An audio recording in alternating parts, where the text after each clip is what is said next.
at these bodybuilders and they retire and they kind of don't kind of form any sort of new identity. They just they kind of live on those past achievements. And I think I see something more in you two. It's just an observation I've noticed. A few of those guys that I want to smack sometimes because,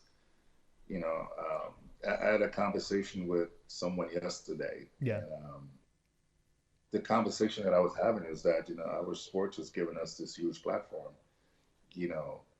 for many years, the guys that were there before us, they kind of set the pathway for us to follow right now. And I think at times they're still caught up in what they did, 10 years ago, 15 years ago. They haven't competed in so long, but they need to still create a name for themselves where it sucks because in doing so, they tend to break down the guys that are competing now and the guys that are looking to compete. I know exactly what you're getting at. That focus is, listen, like, your guys that looked up to a lot of the guys that competed, back in the days. And, we idolize, and we're like, man, I want to be like this person, I want to be as one day, be an icon and a legend in the sport. And I think they're still so caught up in what they did and who they were that they bash the guys that are competing, where it's like, listen, it's two or three different eras of competition. Yeah. And you can't dwell in what you did. Your goal is to continue to promote the sport, promote the league.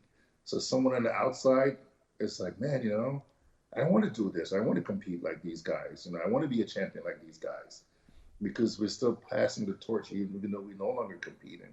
We're not talking about I did and in my days. And I mean, to me, that's just a bunch of BS. Like, everybody understand what you did and we appreciate it.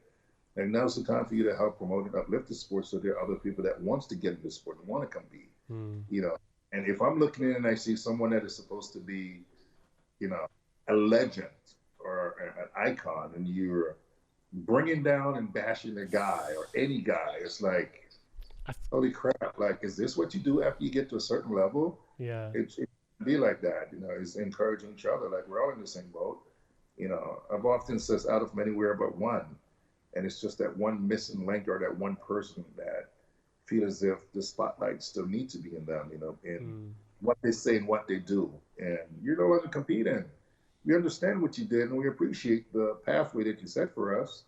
But now it's the time for you to widen that pathway so other people can walk down that path and say, hey, listen, you know what, man, these guys are amazing. Like, you don't see a basketball player going, in my days, we were way better than you guys. Yeah.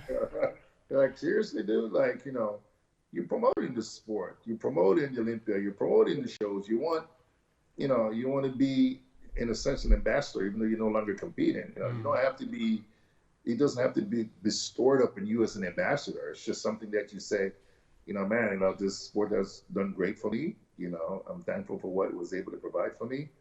And I want to be able to, set that tone for someone else that might be on the fence if, do I want to be a bodybuilder or a golfer? And you'd be like, man, these guys are great. Like, if I'm going to get that kind of support, when I join this league, like, that's what I want to do. But that's just my 2 cents. I think a lot of guys kind of miss that. And, when you have someone next to you, someone by your side that is like, listen, my goal is to bring out the best in you all the time, no matter what. The spotlight doesn't have to be on you for you to have a spotlight on you. But when the spotlight is on you, I'm going to make sure that you're shining your brightest at all times.